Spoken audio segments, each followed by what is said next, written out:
जियो पया तो शरणी जिता जियो पिंड सब तेरा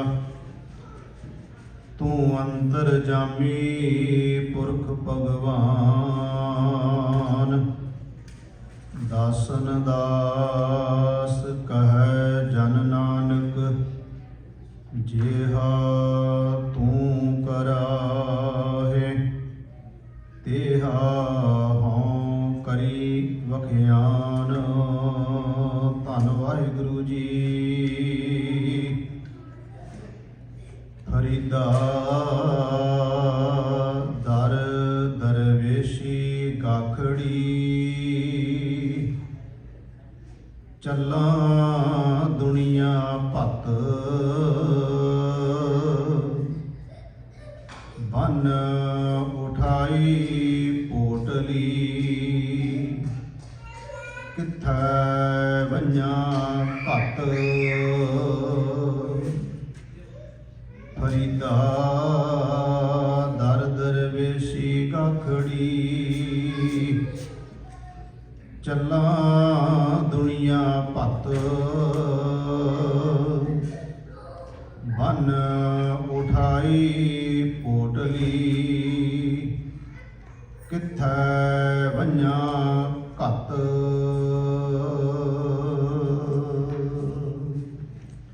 वाहिगुरु जी का खालसा वाहिगुरु जी की फतेह। परम सन्मानयोग चबर छतर तख्त दे मालक जुगो जुग अटल धन धन सतगुरु गुरु ग्रंथ साहिब सच्चे पातशाह जी की पावन पवित्र हजूरी अंदर सुभाएमान गुरु सवारे सतसंगी जनों सतगुरां ने रहमत बख्शिश की। हफ्तावारी दीवान दियां हाजरियां भर के सतगुरां की पावन गुरबाणी के पाठ गुरबाणी कीर्तन आप जियां ने सरवण किए हैं। चल रही लड़ीवार कथा शेख बाबा फरीद जी के श्लोकां की। एक श्लोक की विचार आप पिछले हफ्ते की सी, दूसरा श्लोक जिस की विचार अज करनी है उसका पाठ भी आप जिया ने किया सरवण किया तो स्क्रीन पर भी उस शब्द को आप जिया ने वेख्या है।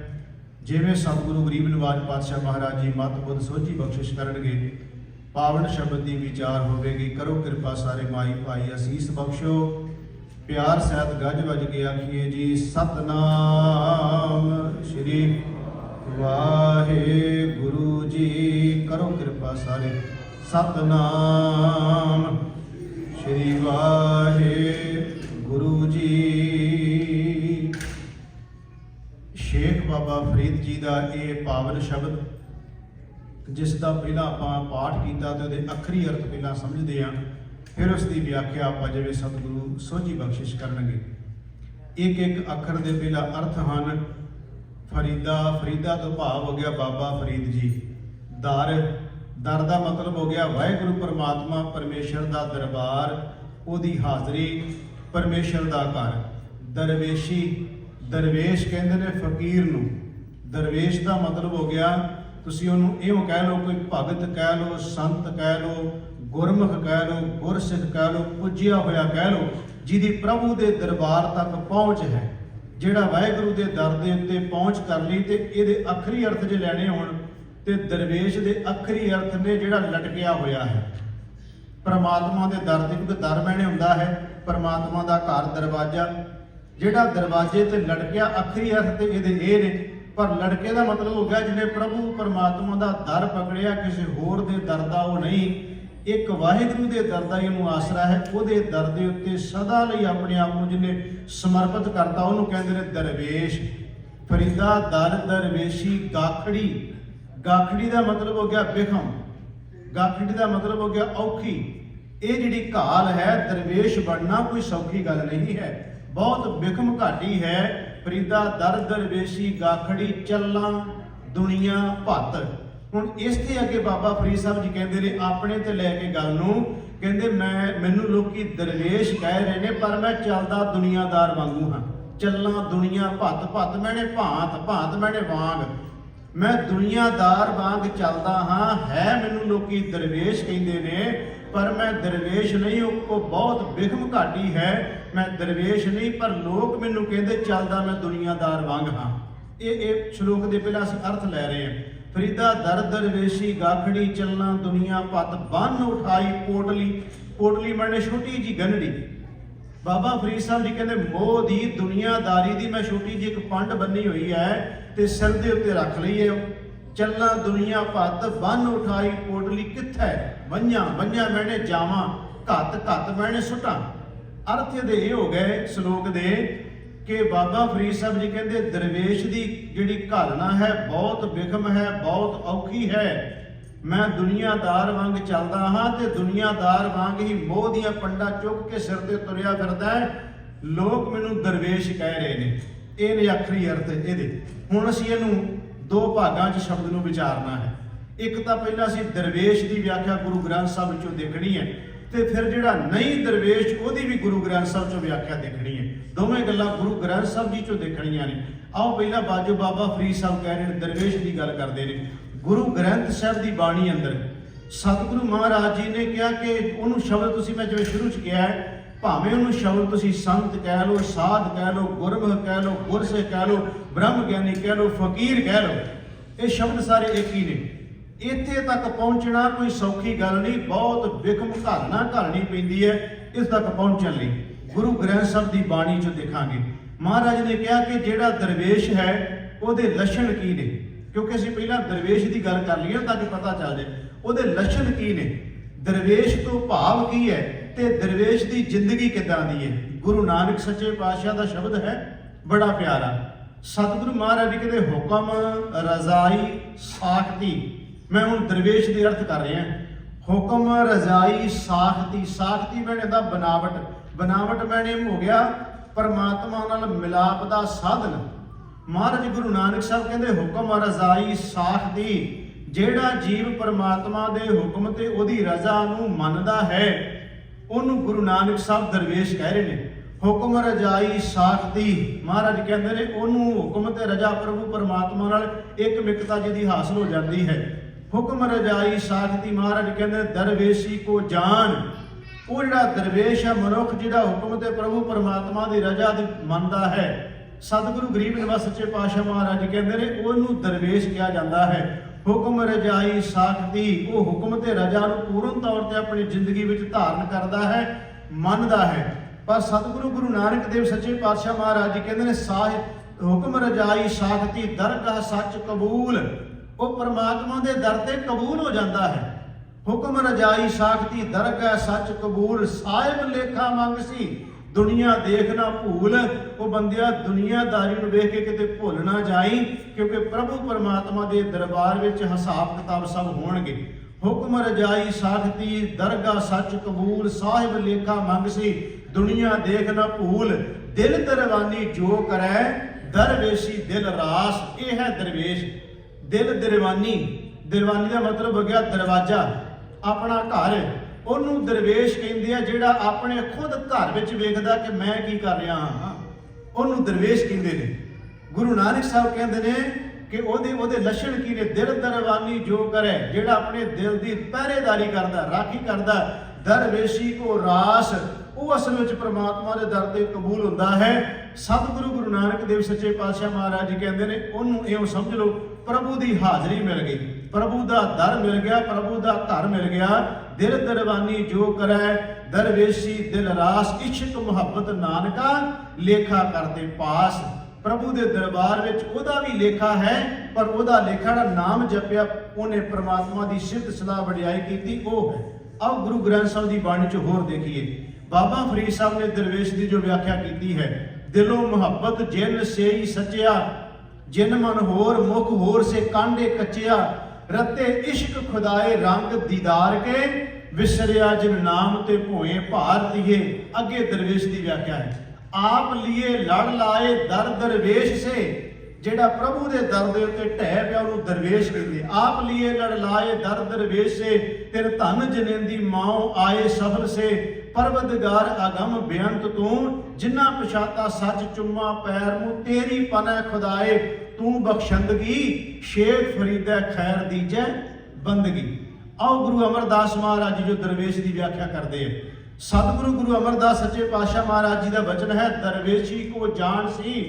ਵਿਰਲਾ ਕੋ ਦਰਵੇਸ਼। ਮਹਾਰਾਜ ਕਹਿੰਦੇ ਹਰੇਕ ਬੰਦਾ ਦਰਵੇਸ਼ ਨਹੀਂ ਬਣ ਜਾਂਦਾ। ਵਿਰਲਾ ਕੋ ਦਰਵੇਸ਼ ਕਿਹਾ ਤੇ ਮਹਾਰਾਜ ਨੇ, ਕਿਉਂਕਿ ਹੈਨ ਵਿਰਲਾ ਨਾ ਹੀ ਘਣੇ ਫੈਲ ਫਕੜ ਸੰਸਾਰ। ਅਸੀਂ ਆਮ ਬੋਲੀ ਵਿੱਚ ਕਈ ਵਾਰ ਸ਼ਬਦ ਵਰਤ ਦਿੰਦੇ ਹਾਂ। ਅਸੀਂ ਕਹਿੰਦੇ ਹਾਂ ਬੜਾ ਦਰਵੇਸ਼ ਬੰਦਾ ਹੈ। ਅਸੀਂ ਬੋਲੀ 'ਚ ਕਈ ਵਾਰ ਆਪਣਾ ਆਮ ਸਧਾਰਨ ਵੀ ਕਹਿ ਦਿੰਦੇ ਹਾਂ। ਆਪਾਂ ਕਹਿੰਦੇ ਦਰਵੇਸ਼ ਹੈ ਬੰਦਾ। ਗੁਰਮੁਖੋ ਅੱਜ ਦਰਵੇਸ਼ ਦੀ ਮੈਂ ਵਿਆਖਿਆ ਕਰ ਰਿਹਾ। ਹਾਰੀ ਸਾਰੀ ਐਵੇਂ ਜਣੇ ਖਣੇ ਨੂੰ ਦਰਵੇਸ਼ ਨਹੀਂ ਕਹਿ ਦੇਣਾ ਚਾਹੀਦਾ। ਦਰਵੇਸ਼ ਗੁਰੂ ਗੋਬਿੰਦ ਸਿੰਘ ਮਹਾਰਾਜ ਜੀ ਨੂੰ ਕਿਹਾ ਭਾਈ ਨੰਦ ਲਾਲ ਜੀ ਨੇ। ਉਹ ਕਹਿੰਦੇ ਬਾਦਸ਼ਾਹ ਦਰਵੇਸ਼ ਗੁਰੂ ਗੋਬਿੰਦ ਸਿੰਘ। ਦਰਵੇਸ਼ ਕਿਤੇ ਐਵੇਂ ਛੋਟੀ ਮੋਟੀ ਗੱਲ ਥੋੜਾ ਹੈ। ਦਰਵੇਸ਼ ਉਹਨੂੰ ਕਹਿੰਦੇ ਸੰਤਨ ਅਵਰ ਨਾ ਕਾਹੂ ਜਾਨੀ, ਬੇਪਰਵਾਹ ਸਦਾ ਰੰਗ ਹਰ ਕੇ ਜਾ ਕੋ ਪਾਕ ਸੁਆਮੀ। ਉਹਨੂੰ ਦਰਵੇਸ਼ ਕਹਿੰਦੇ ਜਿਹੜਾ ਬੇਪਰਵਾਹ ਹੋਵੇ, ਉਹ ਕਿਸੇ ਦੀ ਪਰਵਾਹ ਨਾ ਕਰਦਾ ਹੋਵੇ, ਉਹਨੂੰ ਦਰਵੇਸ਼ ਕਹਿੰਦੇ ਆ। ਹਾਰੀ ਸਾਰੀ ਬੰਦਾ ਆਪਾਂ ਸ਼ਬਦ ਵਿੱਚ ਵਰਤੋਂ ਵਿੱਚ ਲੈ ਆਉਂਦੇ ਆ ਕਿ ਆ ਵੇਖੋ ਜੀ ਦਰਵੇਸ਼ ਜਾ ਰਿਹਾ। ਸਤਿਗੁਰੂ ਮਹਾਰਾਜ ਜੀ ਕਹਿੰਦੇ ਨੇ ਨਹੀਂ, ਹਰੇਕ ਬੰਦਾ ਨਹੀਂ ਹੋ ਸਕਦਾ, ਕਿਉਂਕਿ ਸਤਿਗੁਰੂ ਗੁਰੂ ਗ੍ਰੰਥ ਸਾਹਿਬ ਮਹਾਰਾਜ ਕਹਿੰਦੇ ਸੰਤਨ ਅਵਰ ਨਾ ਕਾਹੂ ਜਾਨੀ। ਸੰਤਨ ਦਾ ਅਰਥ ਵੀ ਹੋ ਗਿਆ ਦਰਵੇਸ਼ ਕਹਿ ਲੋ, ਫਕੀਰ ਕਹਿ ਲੋ, ਸੰਤ ਕਹਿ ਲੋ। ਮਹਾਰਾਜ ਕਹਿੰਦੇ ਨੇ ਕਿ ਸੰਤਨ ਅਵਰ ਨਾ ਕਾਹੂ ਜਾਨੀ, ਬੇਪਰਵਾਹ। ਉਹ ਬੇਪਰਵਾਹ ਸਦਾ ਰੰਗ ਹਰ ਕੇ ਪਰਮਾਤਮਾ ਦੇ ਪਿਆਰ ਵਿੱਚ ਭਿੱਜੇ ਹੁੰਦੇ ਨੇ।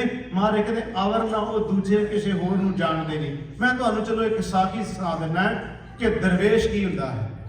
ਦਿੱਲੀ ਦੇ ਵਿੱਚ ਔਰੰਗਜ਼ੇਬ ਬਾਦਸ਼ਾਹ ਦਾ ਰਾਜ ਹੈ ਤੇ ਔਰੰਗਜ਼ੇਬ ਬਾਦਸ਼ਾਹ ਉਹ ਬਾਦਸ਼ਾਹ ਹੈ ਜਿਹੜਾ ਭਰਾਵਾਂ ਨੂੰ, ਪਿਓ ਨੂੰ, ਆਪਣੀ ਧੀ ਨੂੰ, ਪੁੱਤਾਂ ਨੂੰ, ਸਾਰਿਆਂ ਨੂੰ ਮਾਰ ਕੇ ਗੱਦੀ ਤੇ ਬਹਿਣ ਵਾਲਾ ਉਹ ਬੰਦਾ, ਜਿਹੜਾ ਜ਼ਾਲਮ ਬੰਦਾ ਹੈ ਔਰੰਗਜ਼ੇਬ ਬਾਦਸ਼ਾਹ।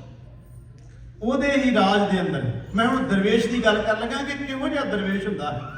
ਉਹਦੇ ਰਾਜ ਵਿੱਚ ਕਹਿ ਲਓ ਦਿੱਲੀ ਦੇ ਵਿੱਚ ਇੱਕ ਫਕੀਰ ਰਹਿੰਦਾ ਹੈ। ਦਰਵੇਸ਼ ਨੂੰ ਕਹਿ ਲਓ, ਫਕੀਰ ਕਹਿ ਲਓ, ਦਿੱਲੀ ਵਿੱਚ ਰਹਿ ਰਿਹਾ। ਉਹਦਾ ਨਾਂ ਹੈ ਸਰਮਦ। ਉਸ ਫਕੀਰ ਦਾ ਨਾਮ ਤੇ ਇਸਲਾਮ ਵਿੱਚੋਂ, ਮੁਸਲਮਾਨ ਵਿੱਚੋਂ ਹੀ ਸਰਮਦ ਉੱਥੇ ਰਹਿ ਰਿਹਾ। ਤੇ ਸਰਮਦ ਨੇ ਇੱਕ ਕੁਟੀਆ ਪਾਈ ਹੋਈ ਆ, ਕੁਟੀਆ ਵਿੱਚ ਰਹਿ ਰਿਹਾ। ਉਹਦੀ ਆਪਣੀ ਮੌਜ ਹੈ ਕਿ ਉਹਨੇ ਤਨ ਤੇ ਬਸਤਰ ਨਹੀਂ ਪਹਿਨੇ, ਉਹਦੀ ਆਪਣੀ ਮੌਜ ਹੋ ਸਕਦੀ ਹੈ। ਯਾਦ ਰੱਖਿਓ, ਕੁਝ ਬੰਦੇ ਰੇਸ਼ਮੀ ਕੱਪੜਿਆਂ ਵਿੱਚ ਵੀ ਬੇਵਿਚਾਰੀ ਹੁੰਦੇ ਆ ਤੇ ਕੁਝ ਬੰਦੇ ਬਿਨਾਂ ਕੱਪੜਿਆਂ ਤੋਂ ਵੀ ਸੰਤ ਬਣ ਜਾਂਦੇ ਆ। ਇਹ ਅੰਦਰ ਦੀਆਂ ਖੇਡਾਂ ਨੇ। ਬਾਹਰੋਂ ਬੰਦਾ ਰੇਸ਼ਮੀ ਕੱਪੜੇ ਵੀ ਪਾ ਲੇ, ਪਰ ਜੇ ਵਿਭਚਾਰੀ ਹੈ ਕੀ ਕਰਦੇ ਉਹਦੇ ਰੇਸ਼ਮੀ ਕੱਪੜੇ ਵੀ।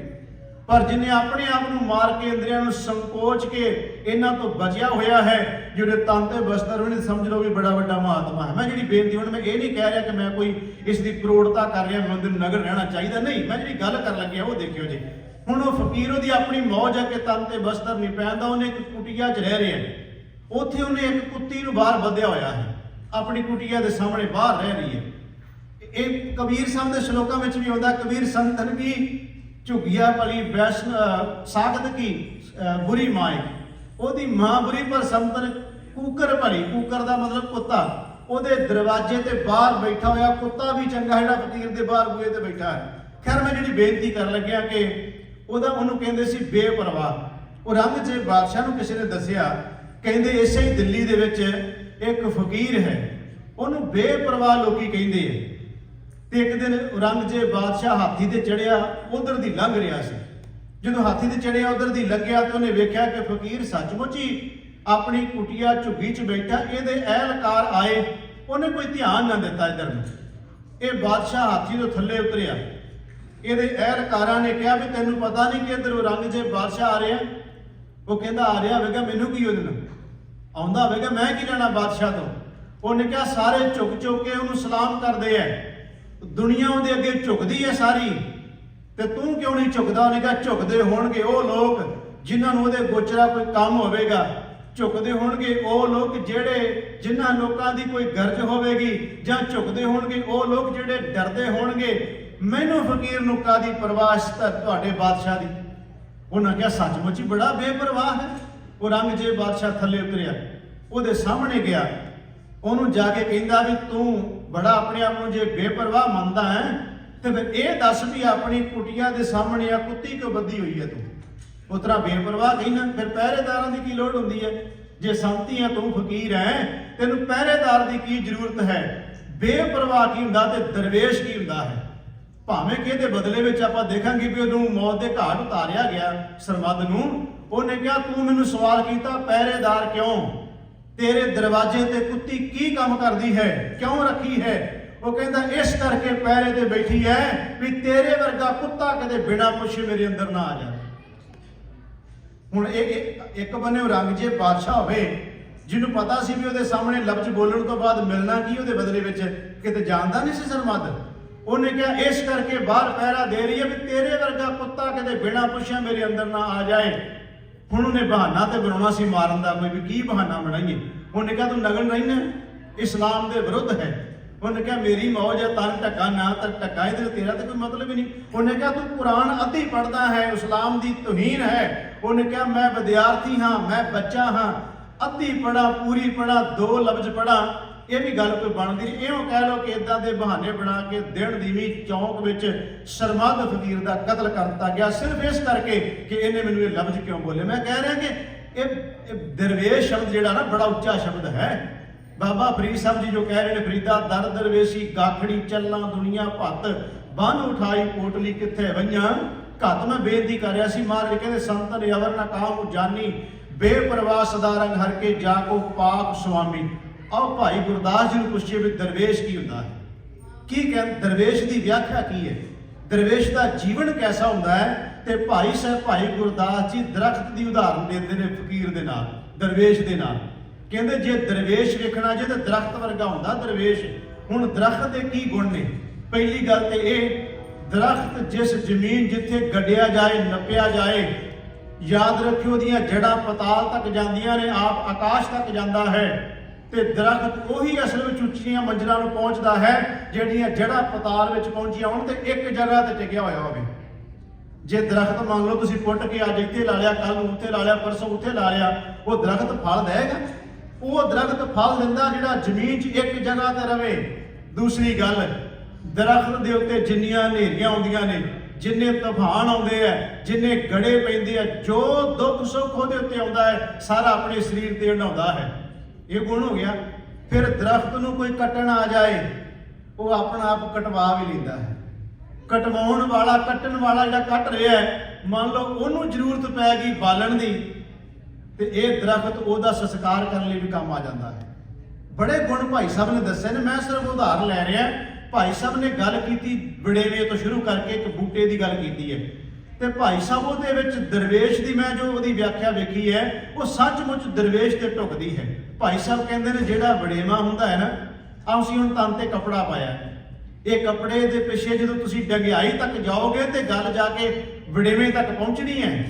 ਇਹ ਜਿਹੜਾ ਕੱਪੜਾ ਹੈ ਅਸੀਂ ਗਲ ਪਾਇਆ ਹੋਇਆ ਹੈ। ਗੁਰਮੁਖੋ ਭਾਈ ਸਾਹਿਬ ਭਾਈ ਗੁਰਦਾਸ ਜੀ ਕਹਿੰਦੇ ਤਨ ਤੇ ਪਾਏ ਕੱਪੜੇ ਦੀ ਕਦੀ ਤਹਿ ਤੱਕ ਜਾਓ ਵੀ ਬਣਿਆ ਕਿਵੇਂ ਹੈ। ਦਰਵੇਸ਼ ਦੀ ਮੈਂ ਵਿਆਖਿਆ ਕਰਨ ਲੱਗਿਆ। ਭਾਈ ਸਾਹਿਬ ਕਹਿੰਦੇ ਨੇ ਵੜੇਵਾ ਹੈ, ਉਹਨੂੰ ਸਾਰੇ ਜਾਣਦੇ ਜਿਹੜੇ ਇਸ ਖਿੱਤੇ ਨਾਲ ਕੰਮ ਕਰਨ ਵਾਲੇ, ਉਹਨਾਂ ਨੂੰ ਪਤਾ ਹੈ ਕਿ ਇਹਨੂੰ ਸਵਾਹ ਦੇ ਵਿੱਚ ਪਹਿਲਾਂ ਮਲਿਆ ਜਾਂਦਾ ਹੈ, ਫਿਰ ਇਹਨੂੰ ਜ਼ਮੀਨ ਦੇ ਵਿੱਚ ਦੱਬਿਆ ਜਾਂਦਾ ਹੈ, ਇਹਦੇ ਤੋਂ ਫਿਰ ਬੂਟੀ ਹੁੰਦੀ ਹੈ ਜਿਹਨੂੰ ਅਸੀਂ ਕਪਾਹ ਕਹਿੰਦੇ ਹਾਂ। ਉਹ ਜਦੋਂ ਕਪਾਹ ਹੁੰਦੀ ਉਹਦੇ ਵਿੱਚ ਫਿਰ ਜਿਹੜੇ ਟਿੰਡੇ ਲੱਗਦੇ ਉਹ ਫੁੱਟਦੇ, ਉਹਦੇ ਵਿੱਚੋਂ ਫਿਰ ਸਾਰੇ ਅਸੀਂ ਜਾਣਦੇ ਜਿਨ੍ਹਾਂ ਨੇ ਉਹ ਕੰਮ ਕੀਤਾ ਹੋਏਗਾ, ਉਹਨੂੰ ਤੋੜਿਆ। ਚਲੋ ਅੱਜ ਚੀਜ਼ਾਂ ਨਹੀਂ ਰਹੀਆਂ, ਉਹ ਤੋੜੀਆਂ ਜਾਂਦੀਆਂ, ਝੋਲੀ ਬੰਨ੍ਹ ਕੇ ਜਾਣਾ, ਉਹਨੂੰ ਸਾਰਾ ਤੋੜ ਕੇ ਝੋਲੀ 'ਚ ਭਰ ਕੇ ਲਿਆਉਣਾ। ਉਸ ਤੋਂ ਬਾਅਦ ਫਿਰ ਵੇਲਣੇ ਤੇ ਲੈ ਕੇ ਜਾਣਾ, ਉਹਨੂੰ ਪਿੰਜਿਆ ਜਾਂਦਾ ਸੀ, ਉਹਨੂੰ ਰੂੰ ਅੱਡ ਕੀਤਾ ਜਾਂਦਾ ਸੀ, ਵੜੇਵੇਂ ਅੱਡ ਕੀਤੇ ਜਾਂਦੇ ਸਨ। ਉਸ ਤੋਂ ਬਾਅਦ ਰੂੰ ਨੂੰ ਪਿੰਜਣ ਵਾਲੀ ਵੱਖਰੀ ਮਸ਼ੀਨ ਹੈ, ਜਿਹੜੀ ਵੜੇਵਿਆਂ ਤੇ ਉਹਨੂੰ ਦੂਜੀਆਂ ਫੁੱਟੀਆਂ ਨੂੰ ਅੱਡ ਕਰਨ ਵਾਲੀ ਵੱਖਰੀ ਹੈ, ਜਿਹੜੀ ਰੂੰ ਬਣਾਉਂਦੀ ਉਹ ਚੀਜ਼ ਵੱਖਰੀ ਹੈ। ਉਹਨੂੰ ਫਿਰ ਰੂੰ ਦਾ ਪਿੰਜਿਆ ਜਾਂਦਾ ਹੈ। ਪਿੰਜਣ ਤੋਂ ਬਾਅਦ ਫਿਰ ਉਹਨੂੰ ਕੀ ਕੀਤਾ ਜਾਂਦਾ, ਉਹਦਾ ਸੂਤ ਬਣਾਇਆ ਜਾਂਦਾ, ਚਰਖੇ ਰਾਹੀਂ ਕੱਤਿਆ ਜਾਂਦਾ। ਉਹਦੇ ਕੱਤਣ ਤੋਂ ਬਾਅਦ ਫਿਰ ਉਹਨੂੰ ਕੱਪੜਾ ਤਿਆਰ ਹੁੰਦਾ, ਫਿਰ ਰੰਗਿਆ ਜਾਂਦਾ ਹੈ, ਫਿਰ ਦਰਜੀ ਕੋਲੇ ਲੈ ਕੇ ਜਾਂਦੇ, ਉਹ ਕੱਟਦਾ ਹੈ, ਕੱਟਣ ਤੋਂ ਬਾਅਦ ਇਹ ਤਿਆਰ ਹੁੰਦਾ। ਇਸ ਤਰ੍ਹਾਂ ਭਾਈ ਸਾਹਿਬ ਨੇ ਇੱਕ ਲੜੀ ਬਣਾਈ ਹੈ। ਉਹ ਬਚਨ ਨੇ ਭਾਈ ਗੁਰਦਾਸ ਜੀ ਦੇ, ਉਹ ਕਹਿੰਦੇ ਹੋਏ ਵੜੇਵਾ ਜੱਗ ਵਿੱਚ ਬੀਜੇ ਤਨ ਖੇਹ ਨਾਲ ਰਲਾਇਆ, ਬੂਟੀ ਹੋਈ ਕਪਾਹ ਦੀ ਟੀਂਡੇ ਹੱਸ ਹੱਸ ਆਪ ਖੜਾਇਆ, ਦੋ ਮਿਲ ਵੇਲਣ ਵੇਲਿਆ ਲੂ ਲੂ ਕਰ ਤੁੰਬ ਤਮਾਇਆ, ਪਿੰਜਣ ਪਿੰਜ ਉਡਾਇਆ ਕਰ ਕਰ ਗੋੜੀ ਸੂਤ ਕਤਾਇਆ। ਭਾਈ ਸਾਹਿਬ ਜੀ ਕਹਿੰਦੇ ਨੇ ਕਿ ਤਣ ਵੁਣ ਖੁੰਭ ਚੜਾਏ ਗਏ, ਤਣਿਆ ਗਿਆ, ਫਿਰ ਤਿਆਰ ਕੀਤਾ ਗਿਆ, ਫਿਰ ਉਹ ਲਲਾਰੀ ਕੋਲੇ ਲੈ ਕੇ ਉਹਨੂੰ ਰੰਗ ਚਾੜਨ ਲਈ। ਤਣ ਵੁਣ ਖੁੰਭ ਚੜਾਏ ਗਏ, ਦੇ ਦੁੱਖ ਧੁਆਏ ਰੰਗਾਇਆ, ਕੈਂਚੀ ਕੱਟਣ ਕੱਟਿਆ, ਸੂਈ ਧਾਗੇ ਜੋੜ ਸਮਾਇਆ, ਤੇ ਅਖੀਰ 'ਚ ਭਾਈ ਸਾਹਿਬ ਕਹਿੰਦੇ ਲੱਜਣ ਕੱਜਣ ਹੋਏ ਕਜਾਇਆ। ਹੁਣ ਇਹ ਭਾਈ ਸਾਹਿਬ ਨੇ ਜਿਹੜੀ ਉਦਾਹਰਨ ਦਿੱਤੀ ਹੈ, ਇਹ ਸੱਚਮੁੱਚ ਦਰਵੇਸ਼ ਉੱਤੇ ਢੁਕਦੀ ਹੈ। ਕਿ ਉਹਨੇ ਕਿੰਨੀ ਆਪਣੀ ਜ਼ਿੰਦਗੀ 'ਚ ਘਾਲਣਾ ਘਾਲਣ ਤੋਂ ਬਾਅਦ ਬਣਦਾ। ਗੁਰੂ ਅਮਰਦਾਸ ਮਹਾਰਾਜ ਜੀ ਦੀ ਅਸੀਂ ਬਾਣੀ ਗੁਰਮੁਖੋਂ ਰੋਜ਼ ਪੜ੍ਹਦੇ ਆਨੰਦ ਸਾਹਿਬ ਦਾ ਪਾਠ। ਉਹਦੇ 'ਚ ਮਹਾਰਾਜ ਨੇ ਦਰਵੇਸ਼ ਦੀ ਵਿਆਖਿਆ ਕੀਤੀ ਹੈ। ਸਤਿਗੁਰੂ ਗੁਰੂ ਅਮਰਦਾਸ ਮਹਾਰਾਜ ਜੀ ਨੇ ਕਿ ਬਿਗਮ ਘਾਲ ਹੈ। ਸਤਿਗੁਰੂ ਕਹਿੰਦੇ ਭਗਤਾਂ ਕੀ ਚਾਲ ਨਿਰਾਲੀ, ਚਾਲਾ ਨਿਰਾਲੀ ਭਗਤਾਂ ਕੇਰੀ ਬਿਖਮ ਮਾਰਗ ਚੱਲਣਾ। ਲਭ ਲੋਭ ਅਹੰਕਾਰ ਤਜ ਤ੍ਰਿਸ਼ਨਾ ਬਹੁਤ ਨਾਹੀ ਬੋਲਣਾ। ਖੰਨਿਓ ਤਿੱਖੀ ਵਾਲੋ ਨਿੱਕੀ ਏਤ ਮਾਰਗ ਜਾਣਾ। ਗੁਰ ਪ੍ਰਸਾਦਿ ਜਿਨੀ ਆਪ ਤਜਿਆ ਹਰ ਵਾਸਨਾ ਸਮਾਣੀ। ਕਹਿ ਨਾਨਕ ਚਾਲ ਭਗਤਾ ਜੁਗੋ ਜੁਗ ਨਿਰਾਲੀ। ਮਹਾਰਾਜ ਕਹਿੰਦੇ ਭਗਤਾਂ ਦੀ ਚਾਲ ਨਿਰਾਲੀ ਹੈ। ਇਹ ਬਿਗਮ ਘਾਲ ਹੈ, ਔਖੀ ਘਾਟੀ ਹੈ, ਜਿਹਦੇ ਤੇ ਚੜ੍ਹਨਾ ਬੜਾ ਔਖਾ ਹੈ। ਮੈਂ ਜਿਹੜੀ ਬੇਨਤੀ ਕਰ ਰਿਹਾ ਕਿਉਂਕਿ ਮੈਂ ਦੂਸਰਾ ਪੱਖ ਵੀ ਰੱਖਣਾ ਹੈ ਕਿ ਦਰਵੇਸ਼ ਹੈ ਨਹੀਂ ਪਰ ਨਾਮ ਅਖਵਾਰਿਆ ਦਰਵੇਸ਼ਾਂ ਵਾਲੇ। ਬਾਬਾ ਫਰੀਦ ਸਾਹਿਬ ਦੇ ਪਹਿਲਾਂ ਅਸੀਂ ਬਚਨ ਲੈ ਰਹੇ ਹਾਂ ਕਿ ਬਿਗਮ ਘਾਟੀ ਹੈ, ਔਖੀ ਘਾਟੀ ਹੈ, ਦਰਵੇਸ਼ ਕੋਈ ਹਾਰੀ ਸਾਰੀ ਬਣ ਨਹੀਂ ਸਕਦਾ। ਬਾਬਾ ਫਰੀਦ ਸਾਹਿਬ ਜੀ ਕਹਿੰਦੇ ਪਰ ਦੁਨੀਆਦਾਰ ਵਾਂਗ ਮੈਂ ਚੱਲ ਰਿਹਾ ਹਾਂ। ਹੁਣ ਸਤਿਗੁਰੂ ਗੁਰੂ ਅਮਰਦਾਸ ਮਹਾਰਾਜ ਦੇ ਦੋ ਵਚਨ ਆਨੰਦ ਸਾਹਿਬ ਤੋਂ ਲੈ ਲਈਏ। ਇੱਕ ਵਿੱਚ ਦਰਵੇਸ਼ ਦੀ ਵਿਆਖਿਆ ਹੈ, ਇੱਕ ਵਿੱਚ ਜਿਹੜਾ ਨਹੀਂ ਦਰਵੇਸ਼ ਉਹਦੀ ਵਿਆਖਿਆ ਹੈ। ਦੋ ਵਚਨ ਨੇ ਗੁਰੂ ਅਮਰਦਾਸ ਮਹਾਰਾਜ ਜੀ ਦੇ ਆਨੰਦ ਸਾਹਿਬ ਦੀ ਬਾਣੀ ਚੋਂ ਅਸੀਂ ਲੈਣ ਲੱਗੇ ਹਾਂ। ਸਤਿਗੁਰੂ ਮਹਾਰਾਜ ਕਹਿੰਦੇ ਜੀਓ ਮੈਲੇ ਬਾਹਰੋਂ ਨਿਰਮਲ। ਇਹ ਦਰਵੇਸ਼ ਨਹੀਂ ਹਨ।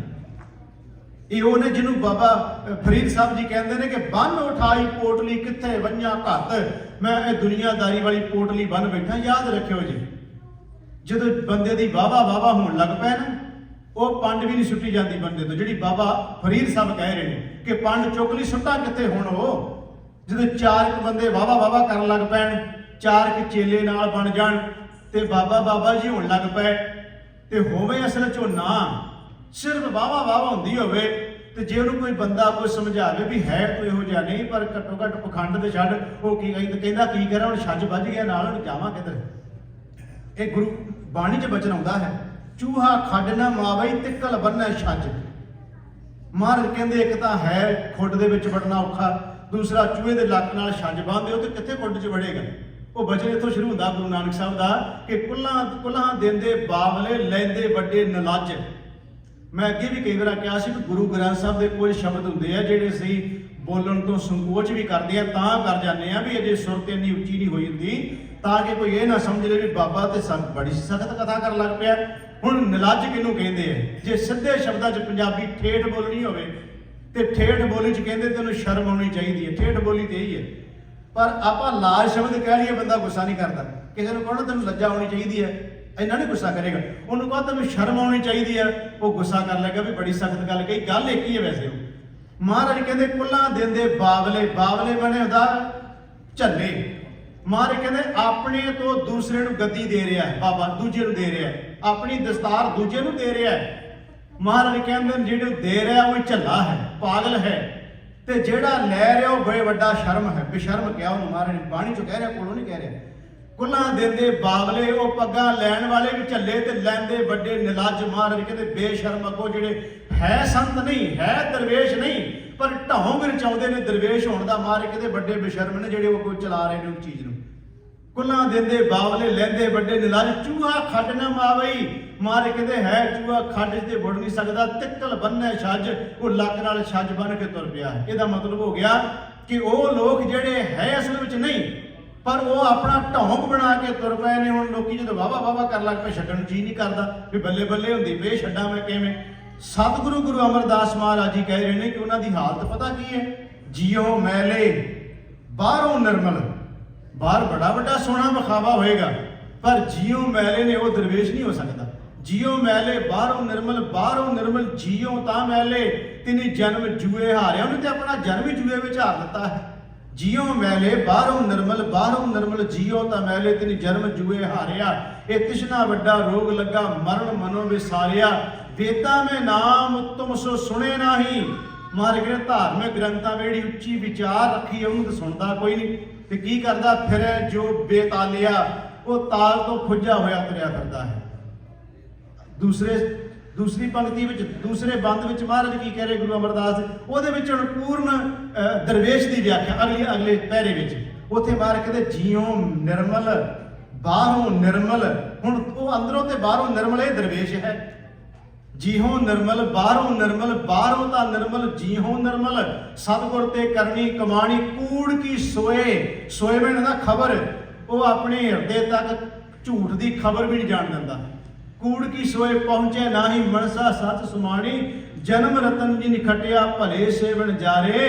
ਕਹੇ ਨਾਨਕ ਜਿਨ ਮਨ ਨਿਰਮਲ ਸਦਾ ਰਹਿ, ਗੁਰ ਨਾਲੇ। ਇਹ ਹੈ ਦਰਵੇਸ਼ ਅਸਲੀ।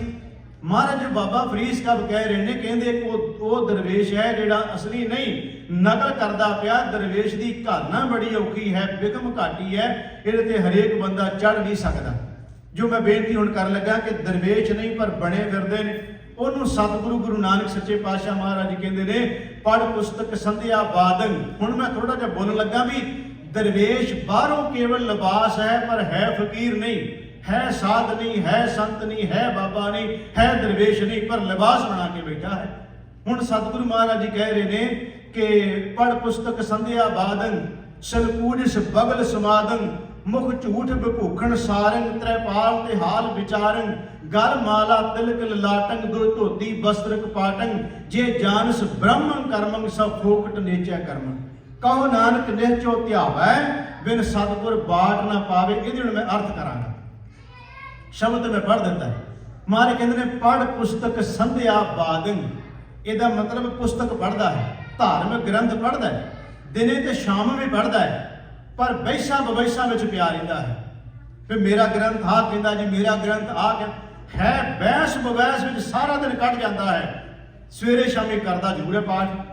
ਮਹਾਰਾਜ ਕਹਿੰਦੇ ਨੇ ਪੜ੍ਹ ਪੁਸਤਕ ਸੰਧਿਆ ਬਾਦਨ, ਸਿਲ ਪੂਜਸ। ਸਿਲ ਮੈਨੇ ਪੱਥਰ, ਪੱਥਰ ਦੇ ਸਾਹਮਣੇ ਬੈਠਾ ਭਗਵਾਨ ਮੰਨ ਕੇ ਉਹਨੂੰ, ਤੇ ਬਗਲ ਸਮਾਧਨ ਲਾ ਕੇ ਬੈਠਾ ਹੈ। ਸਮਾਧੀ ਬਗਲੇ ਵਾਲੀ ਲਾ ਕੇ ਬੈਠਾ। ਬਗਲੇ ਦੀ ਸਮਾਧੀ ਕੀ ਹੁੰਦੀ ਹੈ?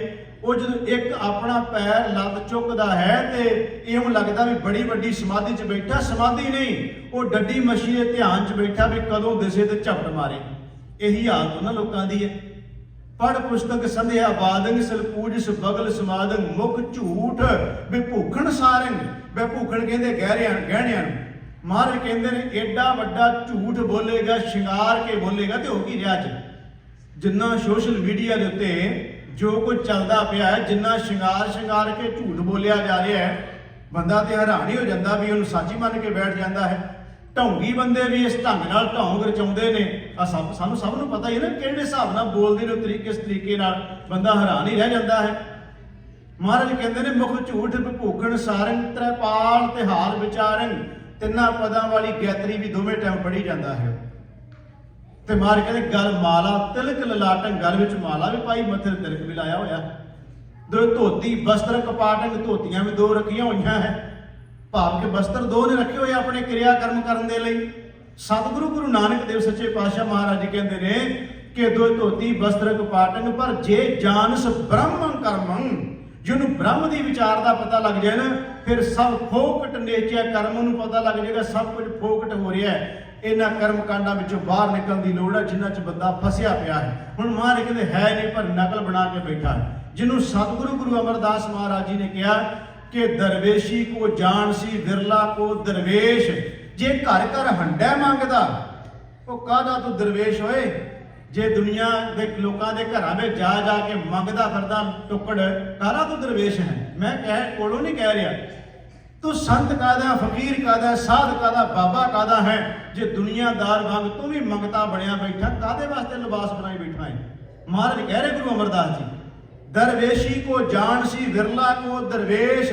ਜੇ ਘਰ ਘਰ ਹੰਡਾ ਮੰਗਦਾ, ਉਹ ਜੇ ਘਰ ਘਰ ਜਾ ਕੇ ਤੂੰ ਵੀ ਦੂਜਿਆਂ ਵਾਂਗ ਮੰਗਤਾ ਬਣਿਆ ਬੈਠਾ, ਤਿੱਗ ਜੀਵਨ ਤਿੱਗ ਵੇਸ। ਤੇਰੇ ਫਟਕਾਰ ਇਹੋ ਜਿਹੇ ਬਾਬੇ ਬਣਨ ਨੂੰ। ਸ਼ਬਦ ਥੋੜਾ ਜਿਹਾ ਸਖਤ ਹੈ ਪਰ ਮੈਂ ਕੋਲੋਂ ਨਹੀਂ ਗਿਆ, ਗੁਰੂ ਅਮਰਦਾਸ ਦਾ ਸ਼ਬਦ ਹੈ। ਧ੍ਰਿਗ ਦਾ ਮਤਲਬ ਵੀ ਫਟਕਾਰ ਹੀ ਹੈ ਨਾ। ਮੈਂ ਤਾਂ ਕਹਿ ਰਿਹਾ ਜੋ ਕੁਝ ਬਾਹਰ ਦਿਸਦਾ ਪਿਆ ਗੁਰਮਖੋ, ਇਹਨੂੰ ਸਾਨੂੰ ਬੜਾ ਬਰੀਕੀ ਨਾਲ ਦੇਖਣ ਦੀ ਲੋੜ ਹੈ। ਰੋਜ਼ ਦੇ ਰੋਜ਼ ਕੋਈ ਨਾ ਕੋਈ ਬਾਬਾ ਉੱਠ ਪੈਂਦਾ ਹੈ। ਆ ਜਿੰਨਾ ਸੋਸ਼ਲ ਮੀਡੀਆ ਨੇ ਜੋ ਕੁਝ ਸਾਡੇ 'ਚ ਬਣਾ ਧਨ ਹਾਲਾਤ ਪੈਦਾ ਕਰ ਦਿੱਤੇ। ਮੈਂ ਅੱਗੇ ਵੀ ਕਿਹਾ ਵੀ ਚੰਗੀ ਗੱਲ ਵੀ ਬਹੁਤ ਮਿਲਦੀ ਹੈ, ਪਰ ਦੁਨੀਆ ਨੂੰ ਕਿਹੜੇ ਬੰਨੇ ਲਾਇਆ ਜਾ ਰਿਹਾ, ਕਿੱਧਰ ਨੂੰ ਤੁਰ ਪਈ ਦੁਨੀਆ। ਜੋ ਕੁਝ ਦੇਖੋ, ਜੋ ਕਿਸੇ ਦੇ ਮੂੰਹ 'ਚ ਆਉਂਦਾ ਬੋਲੀ ਤੁਰਿਆ ਜਾਂਦਾ ਹੈ, ਸਿਰ ਮੂੰਹ ਮੁੰਨਿਆ ਹੁੰਦਾ, ਸਰਗਟਾਂ ਪੀ ਰਿਹਾ ਹੁੰਦਾ ਹੈ, ਤੇ ਉਪਦੇਸ਼ ਇਹੋ ਜਿਹੇ ਦੇਣ ਡਿਆ ਹੁੰਦਾ ਵੀ ਬੱਲੇ ਬੱਲੇ ਬੜਾ ਵੱਡਾ ਜਿਵੇਂ ਬ੍ਰਹਮ ਗਿਆਨ ਦੇ ਉਪਦੇਸ਼ ਦੇ ਰਿਹਾ ਹੁੰਦਾ ਹੈ।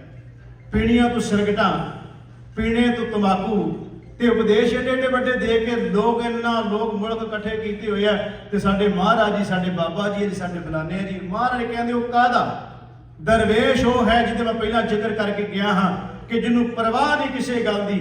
ਦਰਵੇਸ਼ ਉਹ ਹੁੰਦਾ ਹੈ ਜਦੋਂ ਦੋ ਜਣਿਆਂ ਨੂੰ ਪਤਾ ਲੱਗ ਗਿਆ ਕਿ ਸਰਕਾਰ ਕਹਿੰਦੀ ਹੈ, ਮੈਂ ਹੁਣ ਨਾਲ ਦੋਵੇਂ ਗੱਲਾਂ ਕਰ ਰਿਹਾ। ਸਰਕਾਰ ਕਹਿੰਦੀ ਦਿਸਦਾ ਕੋਈ ਨਹੀਂ, ਸਭ ਮਾਰ ਦਿੱਤੇ ਨੇ। ਜੇ ਕਿਸੇ ਹਿੰਮਤ ਹੈ ਤੇ ਕੋਈ ਸਿੱਖ ਸਾਹਮਣੇ ਆ ਕੇ ਦੱਸੇ ਵੀ ਅਸੀਂ ਸਿੱਖ ਹੁੰਨੇ ਆ, ਸਿੱਖ ਤਾਂ ਰਿਹਾ ਹੀ ਕੋਈ ਨਹੀਂ। ਦਰਵੇਸ਼ ਉਹਨੂੰ ਕਹਿੰਦੇ ਜਿਹੜਾ ਪਰਵਾਹ ਨਹੀਂ ਕਿਸੇ ਦੀ ਕਰਦਾ। ਦੋ ਜਾਣੇ ਖੁੜ ਗਏ ਨੂਰ ਦੀ ਸਰਾਂ ਦੇ ਕੋਲੇ, ਬਾਬਾ ਗਰਜਾ ਸਿੰਘ ਤੇ ਬੋਤਾ ਸਿੰਘ। ਦੋਨਾਂ ਨੇ ਹੱਥ ਵਿੱਚ ਟੰਬੇ ਫੜ ਲਏ।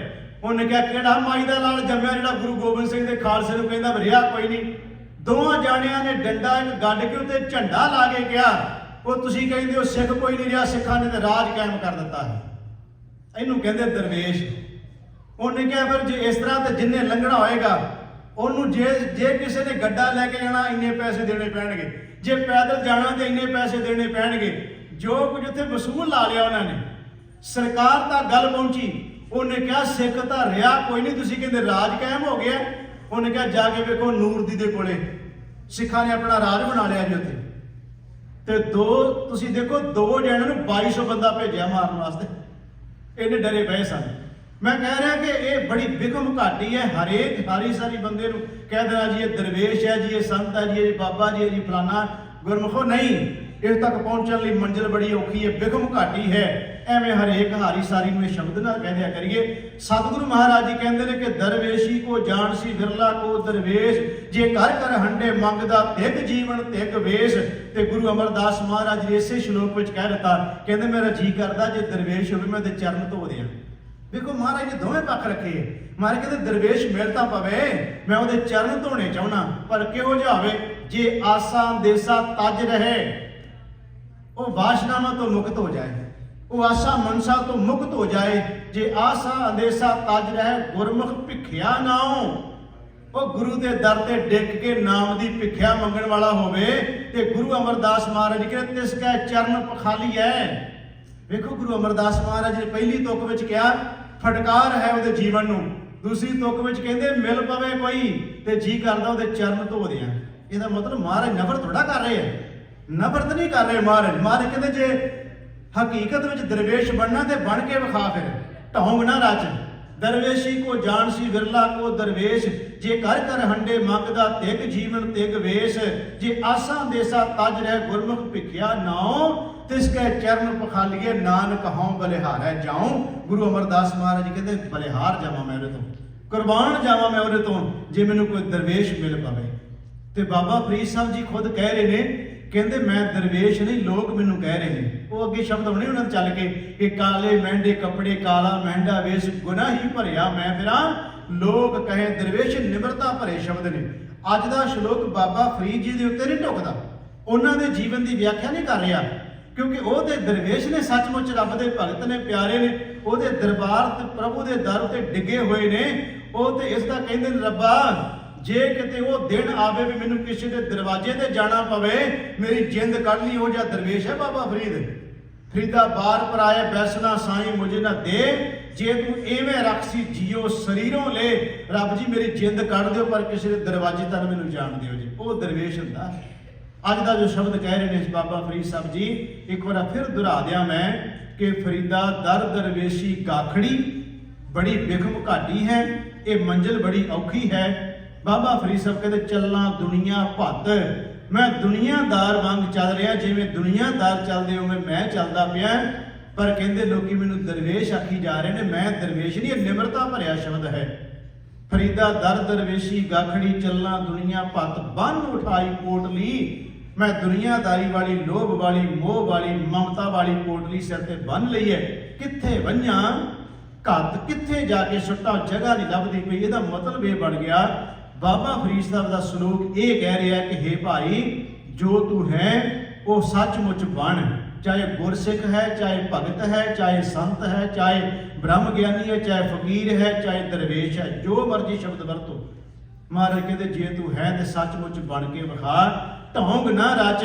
ਦੁਨੀਆ ਤੈਨੂੰ ਦਰਵੇਸ਼ ਮੰਨਦੀ, ਸਾਧ ਮੰਨਦੀ, ਸੰਤ ਮੰਨਦੀ, ਬਾਬਾ ਮੰਨਦੀ ਹੈ, ਤੇ ਸੱਚਮੁੱਚ ਤੂੰ ਉਹ ਗੁਣਾਂ ਨੂੰ ਆਪਣੀ ਜ਼ਿੰਦਗੀ ਵਿੱਚ ਧਾਰਨ ਕਰ। ਤਾਂ ਪ੍ਰਭੂ ਦੇ ਦਰ ਉੱਤੇ ਤੂੰ ਕਬੂਲ ਹੋ ਜਾਏਗਾ, ਨਹੀਂ ਤੇ ਸਾਹਿਬ ਲੇਖਾ ਮੰਗ ਸੀ। ਪਰਮਾਤਮਾ ਦੇ ਦਰ ਤੋਂ ਕੋਈ ਮੁਨਕਰ ਨਹੀਂ ਹੋ ਸਕਦਾ। ਇੱਥੇ ਠੀਕ ਅਸੀਂ ਪਖੰਡ ਕਰਕੇ ਬਹੁਤ ਕੁਝ ਕਰ ਲਾਂਗੇ, ਪਰ ਪ੍ਰਭੂ ਦੀ ਹਜ਼ੂਰੀ ਵਿੱਚ ਤਾਂ ਸੱਚ, ਉੱਥੇ ਸੱਚੋ ਹੀ ਸੱਚ ਨਿਬੜੈ, ਚੁਣ ਵੱਖ ਕੱਢੇ ਜਜਮਾਲਿਆ। ਉੱਥੇ ਤਾਂ ਗੁਰਮੁਖੋ ਚੀਜ਼ਾਂ ਨਹੀਂ ਚੱਲਣੀਆਂ ਵੀ ਮੇਰੇ ਨਾਲ ਬਹੁਤ ਦੁਨੀਆ ਹੈ ਜੀ, ਰੱਬ ਕਹੇਗਾ ਹੋਏਗੀ, ਮੈਨੂੰ ਕੀ ਉਹਦੇ ਨਾਲ, ਮੈਨੂੰ ਤਾਂ ਤੇਰੇ ਨਾਲ ਮਤਲਬ ਹੈ ਵੀ ਤੂੰ ਦੱਸ ਕੀ ਕੀਤਾ ਹੈ। ਸਾਹਿਬ ਲੇਖਾ ਮੰਗ ਸੀ, ਤੂੰ ਦੱਸ ਵੀ ਤੂੰ ਕੀ ਕੀਤਾ ਹੈ, ਮੈਂ ਦੁਨੀਆ ਨੂੰ ਨਹੀਂ ਪੁੱਛਣਾ। ਇੱਥੇ ਬਾਬਾ ਫਰੀਦ ਸਾਹਿਬ ਜੀ ਜੋ ਕਹਿ ਰਹੇ ਨੇ, ਗੁਰਮੁਖੋ ਸੱਚਮੁੱਚ ਅਸੀਂ ਗੁਰੂ ਦਰ ਉੱਤੇ ਆਉਨੇ ਆ, ਗੁਰੂ ਦੇ ਬਚਨਾਂ ਨੂੰ ਆਪਣੇ ਹਿਰਦੇ ਵਿੱਚ ਧਾਰਨ ਕਰੀਏ, ਉਹਨਾਂ ਬਚਨਾਂ ਦੀ ਕਮਾਈ ਕਰੀਏ, ਆਪਣਾ ਜੀਵਨ ਬਣਾਉਣ ਦੀ ਕੋਸ਼ਿਸ਼ ਦੇ ਵਿੱਚ ਲੱਗੇ ਰਹਿਣਾ ਚਾਹੀਦਾ ਹੈ। ਬਾਕੀ ਸਰਟੀਫਿਕੇਟ ਨਹੀਂ ਲੈਣਾ ਹੁੰਦਾ ਕਿਸੇ ਤੋਂ ਵੀ ਸਰਟੀਫਿਕੇਟ ਲਈਏ ਵੀ ਤੂੰ ਗੁਰਸਿੱਖ ਹੈ ਕਿ ਨਹੀਂ। ਦੁਨੀਆ ਤੋਂ ਸਰਟੀਫਿਕੇਟ ਨਾ ਲਈਏ, ਗੁਰੂ ਤੋਂ ਲਈਏ। ਗੁਰੂ ਦੇ ਸਨਮੁਖ ਸੱਚੇ ਸੁੱਚੇ ਰਹਿਣਾ ਚਾਹੀਦਾ ਹੈ। ਉਹਦੇ ਦਰ ਦੇ ਉੱਤੇ ਆ ਕੇ ਉਹਨੂੰ ਜ਼ਰੂਰ ਕਹਿ ਦਈਏ ਜੋ ਕੁਝ ਕੀਤਾ ਹੈ ਨਾ, ਇਹ ਵਾਹਿਗੁਰੂ ਪਰਮਾਤਮਾ ਹਮ ਅਵਗੁਣ ਭਰੇ ਏਕ ਗੁਣ ਨਾਹੀ, ਅੰਮ੍ਰਿਤ ਛਾੜ ਬਿਖੈ ਬਿਖ ਖਾਹੀ, ਮਾਇਆ ਮੋਹ ਭਰਮ ਪੈ ਭੂਲੇ, ਸੁਖ ਦਾਰਾ ਸੁਪ੍ਰੀਤ ਲਗਾਈ, ਇੱਕ ਉਤਮ ਪੰਥ ਸੁਣਿਓ ਗੁਰ ਸੰਗਤ ਤਹਿ ਮਿਲੰਤ ਜਮ ਤਰਾਸ ਮਿਟਾਈ, ਇੱਕ ਅਰਦਾਸ ਭਾਟ ਕੀਰਤ ਕੀ ਗੁਰੂ ਰਾਮਦਾਸ ਰਾਖੋ ਸ਼ਰਨਾਈ। ਗੁਰੂ ਦੇ ਦਰ ਤੇ ਆ ਕੇ ਗਈ ਕਿ ਦਾਤਾ ਅਸੀਂ ਔਗੁਣਾਂ ਦੇ ਭਰੇ ਪਏ ਆ, ਤੂੰ ਕਿਰਪਾ ਕਰ। ਗੁਰੂ ਰਾਮਦਾਸ ਦਾ ਇੱਕ ਬਚਨ ਚੇਤੇ ਆ ਗਿਆ। ਮਹਾਰਾਜ ਕਹਿੰਦੇ ਨੇ ਲੋਕ ਮੈਨੂੰ ਤੇਰਾ ਦਾਸ ਕਹਿੰਦੇ, ਤੂੰ ਆਪਣੀ ਲਾਜ ਰੱਖ ਲੈ। ਹਰ ਜੀਓ ਨਾਮ ਪਰਿਓ ਰਾਮਦਾਸ। ਮਾਰੇ ਕਹਿੰਦੇ ਮੇਰਾ ਨਾਮ ਰਾਮਦਾਸ ਪੈ ਗਿਆ ਹੈ, ਮੈਨੂੰ ਲੋਕੀ ਰੱਬ ਦਾ ਤੇਰਾ ਦਾਸ ਕਹਿੰਦੇ ਐ, ਮੈਨੂੰ ਲੋਕੀ ਤੇਰਾ ਭਗਤ ਕਹਿੰਦੇ ਐ, ਤੇ ਰੱਬ ਜੀ ਜੇ ਕਹਿੰਦੇ ਐ ਤੇ ਸੱਚਮੁੱਚ ਆਪਣੀ ਭਗਤੀ ਮੇਰੀ ਝੋਲੀ 'ਚ ਪਾ ਦੇ। ਗੁਰੂ ਅਰਜਨ ਸਾਹਿਬ ਦਾ ਸ਼ਬਦ ਵੇਖੋ, ਹਮਰੀ ਗਣਤ ਨਾ ਗਣੀਆਂ ਕਾਈ, ਮਾਰੇ ਕਹਿੰਦੇ ਆਪਣਾ ਬਿਰਦ ਪਛਾਣ। ਇਹ ਵਾਹਿਗੁਰੂ ਸੱਚੇ ਪਾਤਸ਼ਾਹ ਤੂੰ ਸਾਡੇ ਹਿਸਾਬ ਕਿਤਾਬ ਨਾ ਕਰੀ, ਸਾਡੀ ਇੱਜ਼ਤ ਲਾਜ ਪਰ ਤੂੰ ਰੱਖਣੀ ਹੈ। ਇਹ ਪ੍ਰਮਾਤਮਾ ਵਾਹਿਗੁਰੂ ਜੀ ਆਪਣੇ ਬਿਰਦ ਦੇ ਸੁਭਾਅ ਦੇ ਮੁਤਾਬਕ ਸਤਿਗੁਰੂ ਕਿਰਪਾ ਕਰਨ। ਗਰੀਬ ਨਿਵਾਸ ਸੱਚੇ ਪਾਤਸ਼ਾਹ ਮਹਾਰਾਜ ਜੀ ਬਾਬਾ ਫਰੀਦ ਸਾਹਿਬ ਦੇ ਅੱਜ ਦੂਸਰੇ ਸ਼ਲੋਕ ਦੀ ਅਸੀਂ ਵਿਚਾਰ ਕੀਤੀ ਹੈ। ਜਿੰਨੀ ਕੁ ਮਤਬੁੱਧ ਸਤਿਗੁਰਾਂ ਨੇ ਬਖਸ਼ਿਸ਼ ਕੀਤੀ, ਵਿਚਾਰ ਕਰਨ ਦਾ ਯਤਨ ਕੀਤਾ ਹੈ। ਸਤਿਗੁਰੂ ਕਿਰਪਾ ਕਰਨ ਗਰੀਬ ਨਿਵਾਸ ਸੱਚੇ ਪਾਤਸ਼ਾਹ ਜੀ ਹੋਈਆਂ ਬੇਅੰਤ ਭੁੱਲਾਂ ਦੀ ਮੁਆਫੀ ਦੇਣ ਤੇ ਅੱਗੇ ਤੋਂ ਸਮਤ ਬਖਸ਼ਿਸ਼ ਕਰਨ। ਆਪ ਸਾਰੀ ਸੰਗਤ ਦਾ ਬਹੁਤ ਬਹੁਤ ਧੰਨਵਾਦ। ਬੜੇ ਪਿਆਰ ਨਾਲ ਆਪ ਜੀ ਗੁਰੂ ਚਰਨਾਂ 'ਚ ਬੈਠ ਕੇ ਸਤਿਗੁਰੂ ਦੀ ਵਡਿਆਈ ਤੇ ਸਿਫਤ ਸਲਾਹ ਸਰਵਣ ਕੀਤੀ। ਭੁੱਲ ਚੁੱਕ ਦੀ ਖਿਮਾ ਦਿੰਦੇ ਹੋਏ ਸਾਰੀ ਸੰਗਤ ਪਿਆਰ ਸਹਿਤ ਗੱਜ ਵੱਜ ਕੇ ਫਤਿਹ ਬੁਲਾਈਏ ਜੀ। ਵਾਹਿਗੁਰੂ ਜੀ ਕਾ ਖਾਲਸਾ, ਵਾਹਿਗੁਰੂ ਜੀ ਕੀ ਫਤਿਹ।